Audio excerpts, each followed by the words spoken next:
So if you guys are following along on our Friday videos, you know we spend a lot of time in the interior of this guy, which only makes sense because it's freaking huge, right? Last week, we told you about this flooring right here. What do you guys think we're going to talk about on this week's Tuesday morning tech tip from Pugliese Speed Shop? Headliners, guys. You cannot have like a really clean looking interior if your headliner is just hanging down. I mean, I've seen some guys just rip it out and call that good, and that's fine if you want to deal with all that noise. But if you could spend all the time in the world cleaning up a vehicle. If that headliner is sagging down, it looks terrible, right? It's then you got, if you go to some of these auto parts stores, they got tacks that you can stick in the headliner repair kit. You serious, guy? This is what we're working with. If you guys are watching along, and I've done 3 headliners now on the channel. I did the first one was I did actually on the channel was in my brother's Trans Am that had T-tops in it. So that was a bit of something different, but came out pretty good. Then I repaired the Jeep, which I had already replaced, and I did that on the channel, and now we've done the Suburban. So we went a little bit different with the Suburban, as you probably already noticed, and decided to have a little bit of fun with it. Couple reasons for that. It actually was not my first choice, but I'm glad we went with it the way we did. And figured we'll sit down, talk about it for a minute, and discuss why you should never have to deal with a trashy headliner. It's one of those things, guys, that like if you ever did arts and crafts, you can knock this out, right? So the first one I ever did was actually my 64 GTO, which was tough. That was the ones that had the bars in it and all that kind of the wire and everything. And I screwed it up a little bit. The side panels were not perfect. I don't know if I have a picture. I think I have somewhat of a picture of at least the interior. I'll throw that up. But this was long before I even knew what YouTube was. And but it cleaned that car up. The whole interior just looked great. Of course, I stared at the mistakes because that's what we do. But I learned something, right? So then fast forward a bunch of years, and I got my first XJ. It was a green one I pulled out of a field. It was beat. But I wanted to look clean. So we shampooed the seats and the carpet and banged some dents out of it, threw some tires on it, and I pulled the headliner out and repaired it. I bought a little roll off of eBay for like 40 bucks, some headliner glue, watched a YouTube video, and got after it. Guys, it cleaned that thing up so much, and it came out great. Now, the XJs are a little different. This guy, if you watch the video, it's cardboard, right? That XJ's fiberglass, so it's a little easier to work with. It's not flopping around when you're trying to put it up and stuff like that. So I was able to do that 100% by myself. And then I did the gray one that we have now. Now, I didn't, actually, when I got the gray one, it didn't have any headliner in it. Went to the junkyard. Fun fact, if you're an XJ guy, the 2 doors and the 4 doors, roof line's exactly the same. I grabbed one out of a 2-door. It was beat, obviously.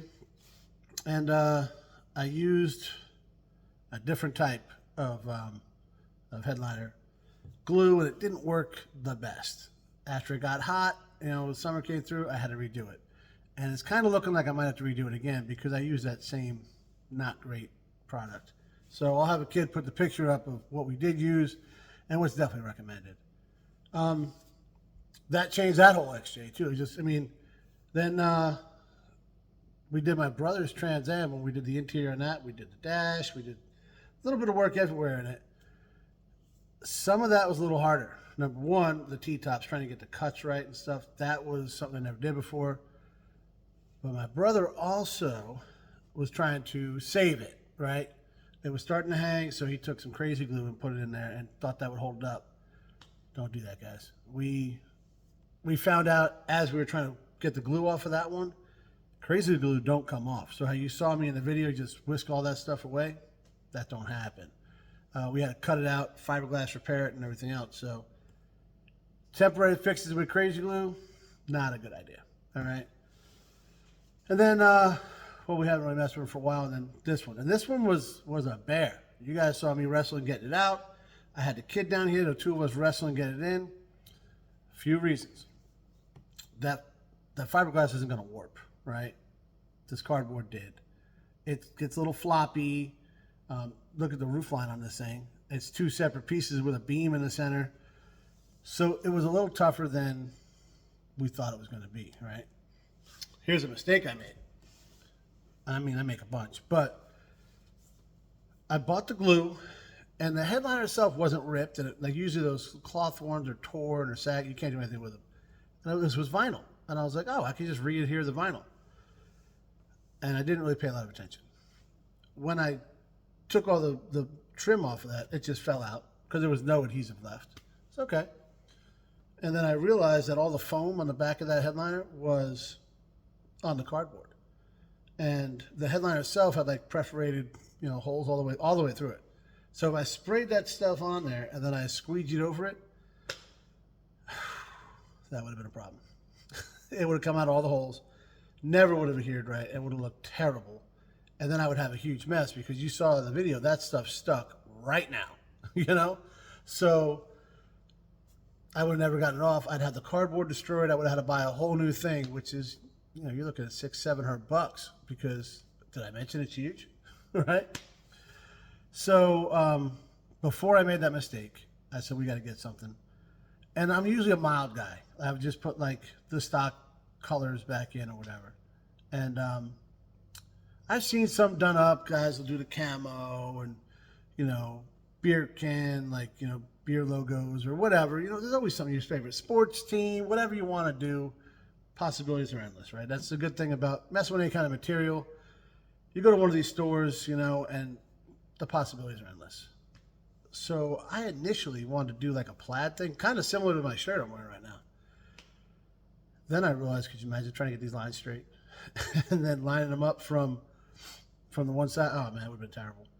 So rather than doing that, we said, we got like a random repeating. I don't even know what's repeating, but we looked at a few, right? I wanted something brighter, just to kind of brighten the interior up. It is really dark in there. Even with all that glass, it's still a lot of dark colors. I was thinking with the color of this thing, like blue and like clouds, and that's maybe childish, but I've seen some guys that did like a cow pattern, which is kind of what we got. It's more like an ink blots thing, if you ask me, because it's just random. But so we did, we went to one store. They had some stuff I really liked, and I think I mentioned in the video.